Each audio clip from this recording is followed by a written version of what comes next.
Hey everyone, in this video I'm going to try and keep it as brief as possible to be accurate and give you the updates on all four engines in the Prados, what maintenance they need outside the normal maintenance plan. You know, what's in the book: oil changes, air filters, clean this sensor, change that fuel filter.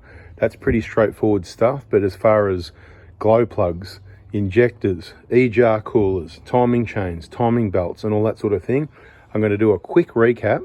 It's going to take 10 minutes probably, and go through the 1KZ, the 1KD, the 1GD, the 1GR, and try and fit about 2 minutes on each engine, what they need, wrap it up in about 10 minutes. So let's go. I really just need something to put in front of me, and in this case it's a 1KD, but we're going to talk about the 1KZ first. The 1KZ engine, or 1KZ TE, whatever, we'll just call it the 1KZ. We've got a group on Facebook, hashtag 1KZ Forever Crew. Jump into that one. Don't forget to answer the 3 questions. It came out in the 90 series, 95, whatever, but again, we just call it the 90. And then it was still in this 120 Prado, okay? Later they changed to this engine. We'll get to that in a minute. So the 1KZ engine, some of the top maintenance things that aren't included with your very important oil changes every 5,000 Ks on the 1KZ. That was in the book. That's not even me saying that to you. That was in the book. Okay, so 5,000 K oil changes on the 1KZ. Colin's got a 1KZ. It's got the big expensive oil filter down the side there. That's the 1KZ. I recommend you change the glow plugs in the 1KZ, not this one, the 1KZ, every 100,000 Ks. Diesel specialists will also tell you to change your injectors every 100,000 Ks. I'll tell you otherwise. It comes a bit down to time also. I think 100,000 is a little bit too soon if you've got new genuine injectors. If you get rebuilt mechanical injectors for your 1KZ from some diesel joint, you probably might need to replace them every 100,000 or even more than that. And there's a chance that it might just never seem to be running quite right, which is why getting new genuine injectors, even for those, is ideal. You know, it's just new genuine parts. It's done right, made in Japan, bada bing, bada boom. And I think you'll be good for a good 150, 200,000 Ks. It's not going to crack a piston, so it's not as imperative to change the injectors on the 1KZ as it is on some later engines that are the same size and more highly strung. We'll get to that one soon. So what is imperative is the glow plugs on the 1KZ engine, because they can fall apart, fall in and ride off your engine. Every engine's got its pitfalls. We can't fit it all in this video. That's why you watch our videos, subscribe, check the playlist, stay tuned. We can't do every make and model in every engine, but we're going to try and do these 4 at least at the moment. So 1KZ, glow plugs every 100,000, injectors about every 150, 200, maybe every 10, 15 years.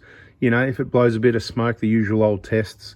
You don't have a MAF sensor on the 1KZ. So if you look at someone's engine bay, you go, why hasn't it got a MAF sensor? They're showing their airbox. It's probably a 1KZ. Same airbox, no MAF sensor. Bada bing, bada boom. Right, let's move on to this engine, the 1KD. So the 1KD FTV, right? This engine, it came out in around about in Australia, well, in 2005 in the Hilux. In other years earlier in other countries, the good thing about imported cars that are made in other countries, we get a good test of them before they get to us. And I just noticed, have I lost a clip or is that just unclipped? There you go. So you notice things. Attention to detail. That's the one. Beautiful. So check your clips. That's why there's all these videos. I see something like that, bada bing, we do a video. We see this in the workshop, bada bing, bada boom. That's why we go bada boom, and the videos are on the YouTube channel. And we specialize in the best vehicles by choice, right? It's not what we've got to do, it's just by choice. I'm probably wrong though. But anyway, back to the 1KD. Came out in the Hiluxes in 05, so it's relevant to Hiluxes as well. In the Prado 120 in about 2006. It replaced the 1KZ. I'm just thinking out loud here, making sure 1KZ was about 03 to 06 in the 120, then it went to this engine here, right? So these injectors, they're not as good as the ones in the 150 Prado and the later Hiluxes. Let's not go into too much detail. What you do need to know is you've got a 120 Prado in particular with a 1KD. Don't touch the glow plugs, because when you try and undo them, they're going to come out and maybe bring the threads of the head out with them, because they'll be stuck. And they don't fail. We've never seen a problem with one. I've never seen any evidence of any problem with the glow plugs in a 1KD. So don't touch them, copy. If you get a new engine, you get new glow plugs. It doesn't come with the engine, but it's a no-brainer to put new ones in it at that point in time.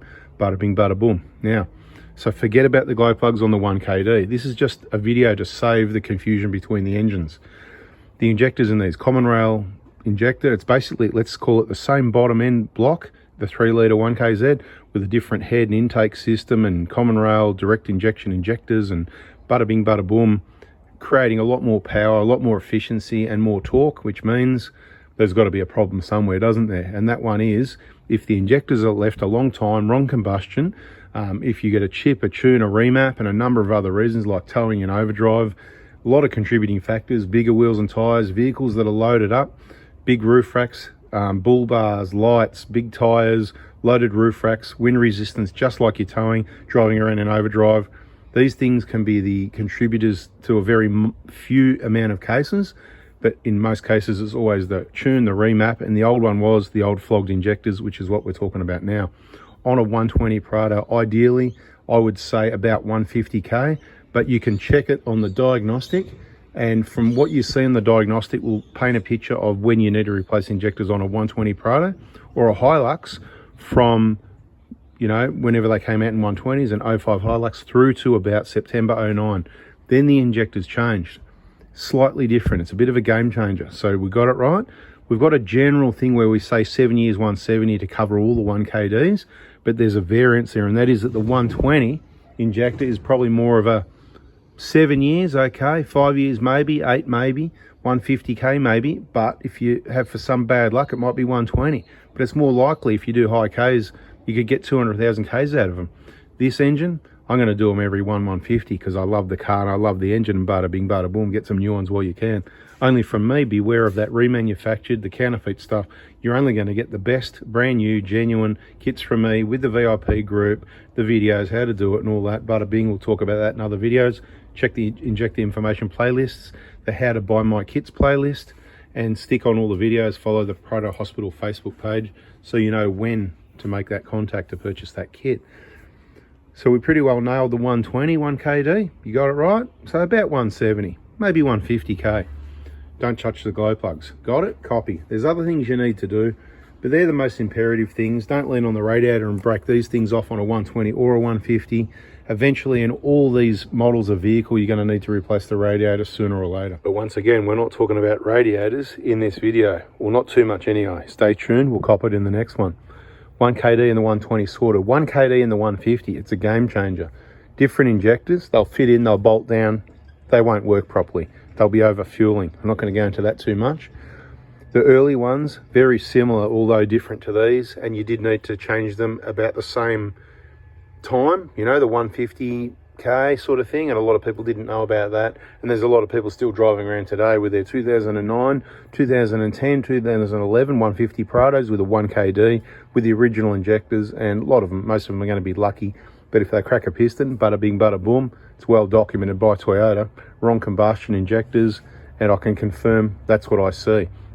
Now, they did improve the injectors in manufacturing around 2010 that got into vehicles, sometimes 2012, but usually by 2013, which is why 2013, 14, 15 is absolutely last for the best. But the idea is to get to the injectors and change them before they're causing wrong combustion, doing damage to your pistons, because that's been recognized and it's pretty clear and simple what you need to do. If this is your first video, subscribe, turn the bell on. I've said it a few times in this one. I don't usually worry about it too much till the end because I only want the people that watch the whole video to subscribe, because we don't need all the other know-it-alls hanging around, because they only lasted a couple of minutes anyway because they already know it all, right?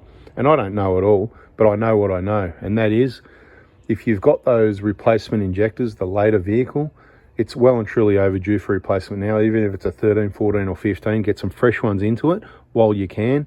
Follow the videos, get the phone number, send the text message, and we'll get you a kit organised and get yourself in the VIP group. But you're going to easily see 200,000 Ks out of them in general. Okay, so they're going to last that little bit longer.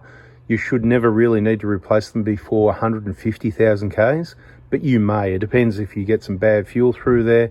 It depends who's worked on the vehicle, if they've pulled the fuel pipes off, contamination. There's all those usual reasons why I'm going to send you again to that Inject the Information playlist. But for those injectors, it's more like closer to 200,000 Ks, they'll be fine. The more Ks you do, the better. If you do high Ks, highway, and it's always at running temperature, less warm-up cycles, you might even get 250 out of them.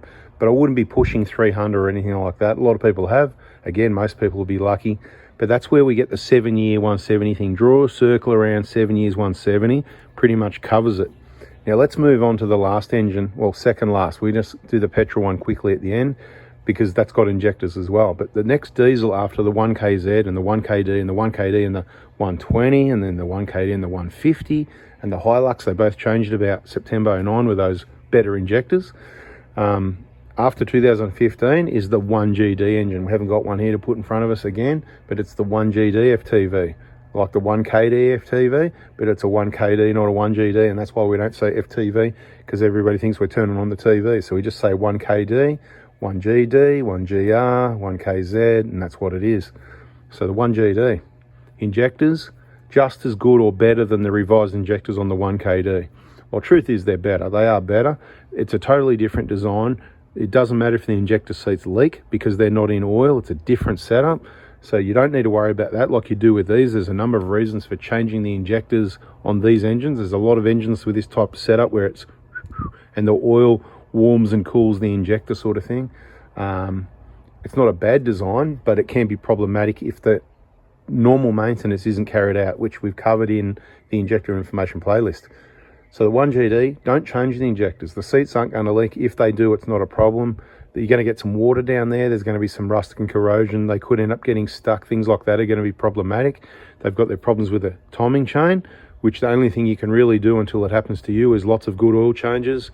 They've got the E-jar cooler. You need to keep an eye on the coolant level on the 1GD, not change the injectors.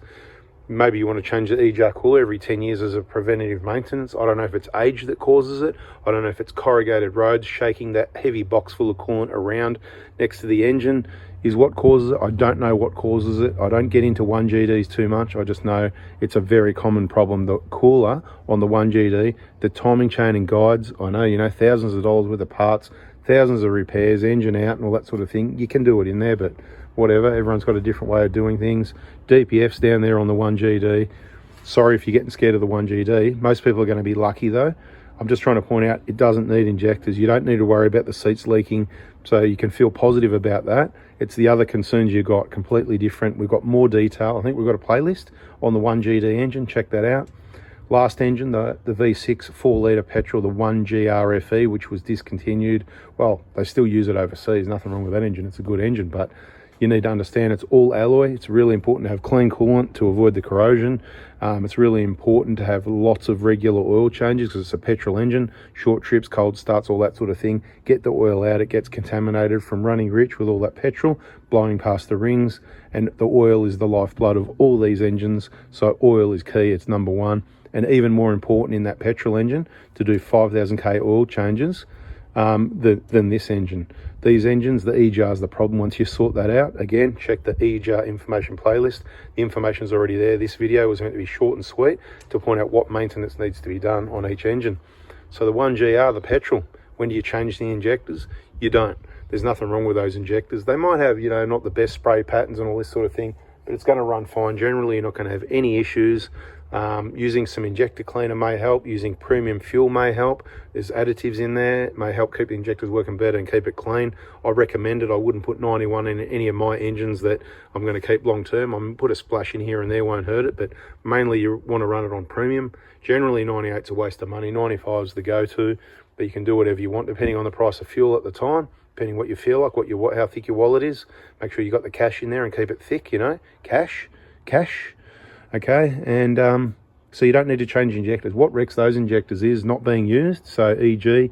a dual fuel vehicle, and that can sort of cook the injectors and the injectors aren't getting used. But depending on the setup, they changed over the years. So typically dual fuel vehicles with petrol injectors were the ones that had problems. Generally most petrol engines that I know of at least don't have problems with injectors, so you don't need to change them on the 1GR. I reckon my time's up. Bada bing, bada boom. Hope that explains it all. Hope it helps. Subscribe, turn the bell on if it didn't, hit the like button, and we'll catch you on the next one, and check those playlists. See ya.